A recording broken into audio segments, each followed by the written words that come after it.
अवधूत चिंतन श्री गुरुदेव दत्त श्री स्वामी समर्थ स्वामी कृपा लाईफ चॅनलवर तुम्हा सर्वांचं खूप खूप स्वागत। स्वामी भक्तांनो, लवकरच आपणा सर्वांचा खूप असा प्रिय दिवस, अगदी सर्वश्रेष्ठ दिवस म्हणजेच गुरुपौर्णिमा येत आहे आणि गुरुपौर्णिमेनिमित्त गुरुचरित्र पारायण करण्याची खूप इच्छा आहे।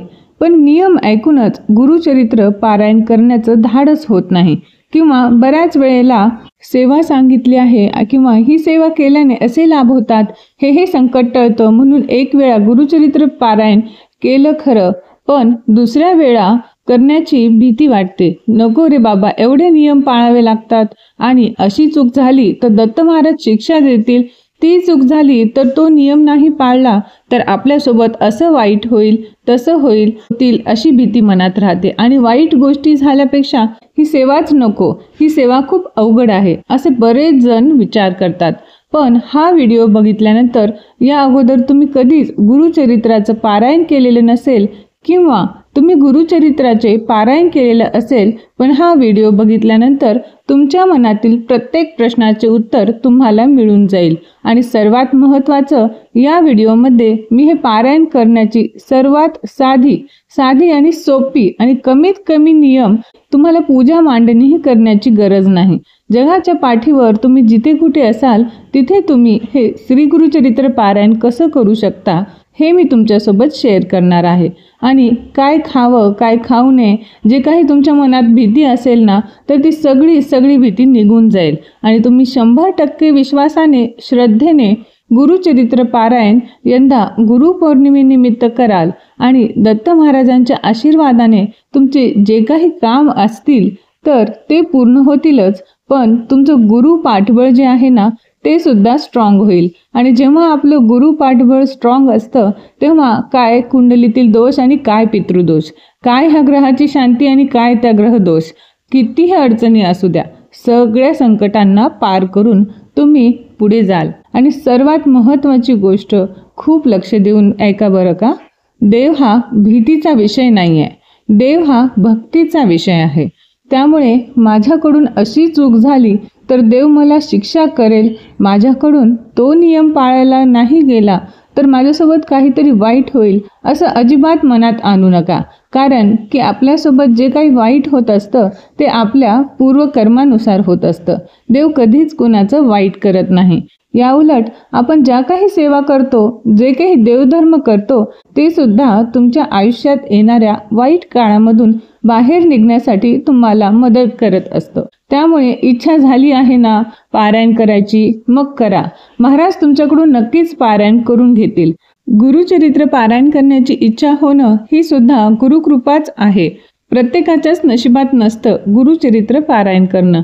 त्यामुळे तुमच्या मनात आले ना की मला हे पारायण करायचं आहे, नक्कीच दत्त महाराजांना साक्षी मानून त्यांच्या आशीर्वादाने या पारायणाला सुरुवात करा।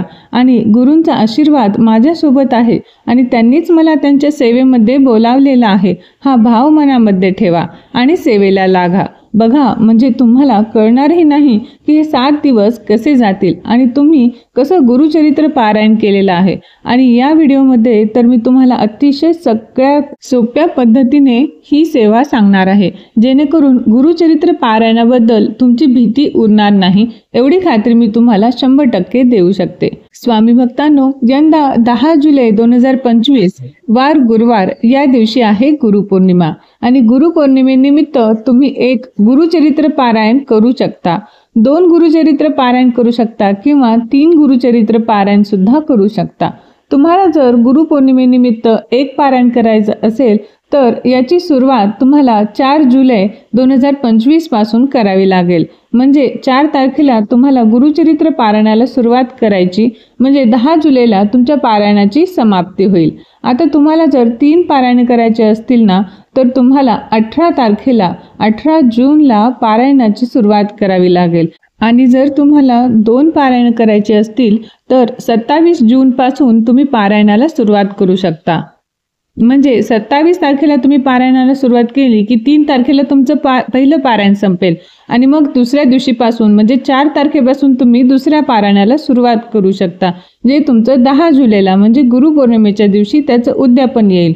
अगदी बघा, मी तुम्हाला तारखांसहित सांगितलेलं आहे जेणेकरून तुम्हाला कोणतंही कन्फ्युजन होऊ नये. आता हे क्लिअर झालं की तुम्हाला किती पारायण करायचे आणि त्यानुसार कोणत्या दिवसापासून कोणत्या तारखेपासून तुम्हाला सुरुवात करायची आहे. तर गुरुचरित्र पारायण ज्या दिवशी तुम्ही सुरू करणार आहात ना, त्या दिवशी सकाळी तुम्हाला लवकर उठायचं आहे. घर दार सगळं स्वच्छ करून घ्यायचं आहे. दारामध्ये सुंदर रांगोळी काढायची आहे आणि शक्य झालं तर हळदीचं लेपन सुद्धा मुख्य दरवाजाच्या उंबरठ्यावर करून घ्यायचं आहे. बरेच जण म्हणतात की गुरुचरित्र पारायण करायला कोणत्या दिवशी सुरुवात करावी. तर बघा, गुरुचरित्र ग्रंथामध्ये सांगितलेलं आहे, अंतःकरण असता पवित्र सदा सर्व काळ वाचावे श्री गुरुचरित्र. त्यामुळे तुमच्या मनामध्ये इच्छा झाली ना की दत्त महाराजांबद्दल आस्था निर्माण झालेली आहे ना, की त्या दिवशी त्या क्षणाला तुम्ही पारायणाला सुरुवात केली तरी सुद्धा चालू शकतं. तर त्या पहिल्या दिवशी संकल्प करायचा आहे. सर्वात अगोदर देवपूजा करून घ्यायची, तुळशीची पूजा करून घ्यायची आणि त्यानंतरच गुरुचरित्र पारायणाला सुरुवात करायची. नाहीतर देव पारुसे तुळशीला पाणी नाही घातलेलं आणि तुम्ही पारायण करताय असं अजिबात नाही करायचं आहे. देवपूजा करायची आणि देवपूजा झाल्यानंतर सकाळी तुम्हाला संकल्प करून घ्यायचा आहे. संकल्प कसा करायचा याचा व्हिडिओची लिंक डिस्क्रिप्शन बॉक्समध्ये दिलेली आहे, तिथून तुम्ही ते पाहू शकता. तर त्यानुसार तुम्ही संकल्प करून बघा. तुमचं 7 दिवसात जी कोणती मनोकामना असेल, जे कोणतं इच्छित कार्य असेल ते नक्कीच पूर्ण होईल. पण शेवटी काय, विश्वास महत्त्वाचा आहे, श्रद्धा महत्त्वाची आहे. तर संकल्प सुरुवातीला करायचा आहे. त्याच्यानंतर दुपारी 12 ते 12:30 या वेळेमध्ये कुठलीही सेवा करायची नाहीये. गुरुचरित्र पारायण तुम्ही सकाळी ब्रह्ममुहूर्तापासून अगदी सकाळी 3:30-4 वाजल्यापासून ते सायंकाळी 4 वाजेपर्यंत कधीही करू शकता. फक्त दुपारी 12 ते 12:30 या वेळेमध्ये तुम्हाला पारायण करायचं नाहीये. आता इथे लक्ष द्या, तुमचं घर मोठं आहे, तुम्हाला इच्छा आहे पूजा मांडणी करायची आहे, तर तुम्ही नक्कीच पूजा मांडणी करू शकता. पण आपले की बरेच जण असे आहेत की भाड्याच्या रूममध्ये राहतात, घर लहान आहे, सेवा करण्याची इच्छा आहे किंवा लहान मुलं आहेत पण पूजा मांडणी करावी लागते म्हणूनच सेवा करत नाही. तर बघा, पूजा मांडणी तुम्हाला जर प्रॉब्लेम असेल, तर जागा उपलब्ध नसेल, लहान बाळ आहे, पूजा मांडणी ठेवत नाही, अशी काही अडचणी असतील तर तुम्ही पूजा मांडणी नाही केली तरी सुद्धा चालू शकतं. गुरुचरित्र पारायण कुठे करायचं, तर तुमच्या देवघरासमोर तुम्हाला गुरुचरित्र पारायण करायचं आहे. तुमच्या देवघरासमोर जागा असेल तर तिथेच तुम्ही ग्रंथ ठेवला तरी सुद्धा चालतो, किंवा तुम्ही तुमच्या देवघराच्या बाजूला पाट किंवा चौरंगावर देखील ग्रंथ ठेवून वाचन करू शकता. शक्य झाल्यास तुम्ही तुमच्या देवघराच्या समोर पाट किंवा चौरंग ठेवून त्यावर पिवळे वस्त्र अंथरून त्यावर गुरुचरित्र हा पवित्र ग्रंथ ठेवून वाचन करा आणि नंतर परत तिथे जागेवर ठेवा. आता हाही प्रश्न बऱ्याच जणांना असतो की आमचं भिंतीला टांगलेलं देवघर आहे, मग आम्ही पारायण कसं करायचं. तर त्या देवघराच्या खाली समोर तुम्ही बसून पारायण केलं तरी चालेल आणि मग नंतर तो ग्रंथ तुम्हाला जिथे कुठे सेफ ठेवायचा आहे, पण ग्रंथाची जागा एकच ठेवायची आहे. भले तुम्हाला जागेचा प्रॉब्लेम आहे म्हणून तुम्ही उचलून ठेवलं तरी सुद्धा चालू शकतं. पारायणाला ज्यावेळेस सुरुवात करायला आपण बसत आहात तेव्हा बसण्यासाठी आसन घ्यायचं आहे. पारायण सेवा सुरू करण्याआधी तुम्हाला देवघरामध्ये देवांसमोर दिवा लावायचा आहे. तसेच धूप अगरबत्ती जी काही आहे ती तुम्हाला लावून घ्यायची आहे. लक्षात ठेवायचं आहे की तुम्हाला हे 7 दिवस अखंड दिवा चालू ठेवायचा आहे. आणि हो, 7 दिवस जागा सुद्धा तीच ठेवायची आहे की ज्या जागेवर बसून तुम्ही पारायण करताय 7ही दिवस त्याच जागेवर बसून तुम्ही पारायण कराल. अशी जागा तीच ठेवायची आहे. शक्य झालं तर वेळ सुद्धा तीच ठेवायची आहे. हा, कधीतरी अडचण आली, इमर्जन्सी आली, एखादा दिवस टायमिंग इकडे तिकडे झाला तर काही हरकत नाही, पण टायमिंग एकच ठेवण्याचा देखील प्रयत्न करा आणि ग्रंथाची जागा सुद्धा एकच ठेवायची आहे. आणि जेव्हा तुम्ही पारायणाला सुरुवात करता त्यावेळेला श्री स्वामी समर्थ या मंत्राचा 1 माळ जप करायचा किंवा श्री गुरुदेव दत्त या मंत्राचा 1 माळ जप करायचा आणि त्यानंतर पारायणाला सुरुवात करायची आहे. 7 दिवसांचे पारायण करताना पहिल्या दिवशी 1 ते 9 अध्याय वाचायचे आहे. आणि त्यानंतर नैवेद्य आरती करून आपली आसन सोडायचं आहे। दुसऱ्या दिवशी 10 ते 21 अध्याय वाचायचे। सेम प्रोसेस तिसऱ्या दिवशी 22 ते 29 अध्याय वाचायचे। त्यानंतर चौथ्या दिवशी 30 ते 35 अध्याय वाचायचे। सेम प्रोसेस करायची। परत 5व्या दिवशी 36 ते 38 अध्याय, 6व्या दिवशी 39 ते 43 अध्याय आणि 7व्या दिवशी 44 ते 53 अध्याय वाचून गुरुचरित्र 7 दिवसाच्या पारायणाचे उद्यापन करायचे आहे। आता 7 दिवसांचे पारायण करत असताना दररोज तुम्हाला आपलं पारायण वाचून झालं की त्यानंतर कोणत्याही फळाचा किंवा साखरेचा किंवा दूध साखरेचा किंवा रोज तुम्ही काहीतरी एखादा गोड पदार्थ बनवा जो स्वामींना आवडतो, तो दत्त महाराजांना आवडतो आणि त्याचा नैवेद्य तुम्ही दाखवला तरी सुद्धा चालेल। पण दररोज आपलं वाचून झाल्यानंतर ग्रंथाला दत्त महाराजांना नैवेद्य दाखवायचा आहे आणि त्यानंतर आरती करायची आहे। आरती सुरुवातीला गणपतीची करायची, सुखकर्ता दुःखहर्ता ही वाली, त्यानंतर दत्त महाराजांची त्रिगुणात्मक त्रयमूर्ती दत्त हा जाना ही आरती करायची आहे। गुरुचरित्र पारायण सेवा सुरू करण्या अगोदर दत्त महाराजांच्या मंदिरात किंवा स्वामी समर्थ महाराजांच्या केंद्रामध्ये जाऊन तुम्ही नारळ आणि खडीसाखर अवश्य ठेवायचं आहे आणि स्वामींना महाराजांना विनंती करायची आहे, तुम्ही माझ्याकडून ही सेवा अगदी निर्विघ्नपणे करून घ्या आणि सेवेदरम्यान माझ्याकडून काही कळत नकळत चूक झाल्यास मला क्षमा करावी, ही विनंती अवश्य करा। बघा, अगदी साधं सोपं, काहीच अवघड नाही आणि वाचन करत असताना मध्ये उठायचं नाहीये किंवा मध्ये फोन वगैरे उचलायचं नाहीये किंवा कोणाशी बोलायचं नाही। त्या दिवशीचे ते अध्याय पूर्ण वाचून होईपर्यंत आता इथे प्रश्न येतो की बऱ्याच जणांना खाली जमिनीवर बसता येत नाही, मग अशा वेळेला तुम्ही टेबल खुर्चीवर बसून देखील हे पारायण केलं तरी सुद्धा चालू शकतं।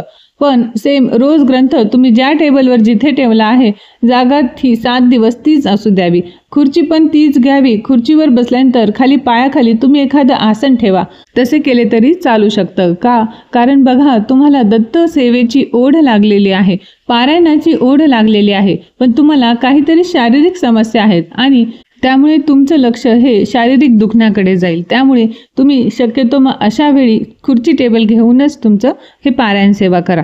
बघा, हे असं केलं तर चालेल की नाही, तसं केलं तर चालेल की नाही, नियमामुळे काय करावं, कसं करावं की नाही, तर कुणी काहीही सांगो की तुम्हाला त्या भगवंतापासून दत्त महाराजांपासून दूर करू शकेल असं कोणीही नाही आहे। उलट आपण सगळ्यांनी, जे मी व्हिडिओ वगैरे सांगते किंवा काय, सगळ्यांनी हा प्रयत्न केलेला पाहिजे की जास्तीत जास्त सेवेबद्दल लोकांच्या मनातील भीती घालून दत्त महाराजांच्या चरणी, स्वामींच्या चरणी त्यांना आणून सोडायचं आणि मग दत्त महाराज आणि तो भक्त बघून घेईल की त्यांच्या आयुष्यातल्या समस्या कशा सोडवायच्या, त्यांचे जे प्रॉब्लेम्स असतील, त्यांच्या मनात जी भीती असेल ती कशी काढून टाकायची आणि ते ज्या कोणत्या नियमांचं त्यांना भीती आहे, ज्यामुळे किंवा घरच्यामुळे असू द्या किंवा अजून कोणत्या समस्येमुळे, ती समस्या कशी दूर करायची आणि सर्व नियमांचं पालन करून त्या भक्ताकडून पारायण कसं करून घ्यायचं ते सर्व दत्त महाराज बघून घेतील। आता पाहूया नियम काय पाळायचे। तर गुरुचरित्र पारायण करत असताना 7 दिवस ब्रह्मचर्याचं पालन करायचं आहे, मांसाहार करायचा नाहीये। बघा, लक्षात घ्या, नॉनव्हेज हे दत्त सेवेमध्ये पूर्णपणे वर्ज्य आहे, तर तुम्ही मांसाहार करायचा नाहीये। घरात देखील तुमच्या ते बनलं नाही पाहिजे आणि तुम्ही घरातील देखील कुणाला बनवूनही नाही दिलं पाहिजे। तसेच तुम्हाला परान्न घ्यायचं नाहीये, तसेच तुम्हाला कांदा लसूणाचा देखील वापर तुमच्या स्वयंपाकामध्ये ह्या 7 दिवसामध्ये करायचा नाही। बघा, ह्या छोट्या छोट्या 3 गोष्टी आहेत, 3 महत्त्वाच्या गोष्टींचे पालन तुम्ही केले तरी देखील हे तुम्हाला पारायण अगदी सुसह्य होऊन जाईल। आणि झोपताना तुम्ही भूमिशयन करायचे आहे। भूमिशयन म्हणजे तुम्ही गादीवर न झोपता चटईवर झोपायचे आहे। समजा तुम्हाला खाली झोपण्याची सवय नसेल तर तुम्ही बेडवर जी गादी आहे ती गादी काढून त्यावर सतरंजी, चादर किंवा चटई टाकून झोपू शकता। असे केल्याने देखील या नियमाचे पालन होऊ शकते।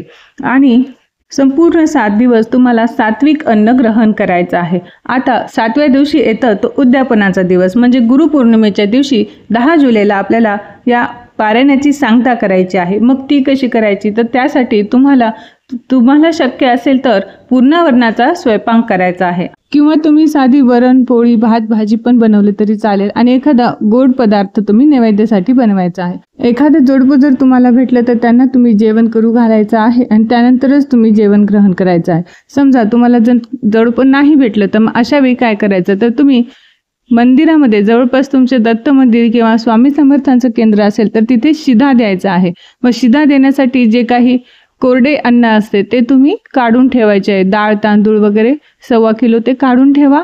तुम्हाला शक्य असतील तितके तुम्ही प्रमाण काढून ठेवायचं आहे आणि त्यानंतर मंदिरामध्ये ती शिधा दान करायची आहे. अशा प्रकारे तुम्हाला उद्यापन करायचं आहे. चला तर मग येत्या गुरुपौर्णिमेनिमित्त आपल्या गुरूंच्या चरणी सर्वश्रेष्ठ अशी सेवा म्हणजेच श्री गुरुचरित्र पारायण सेवा अर्पण करूया.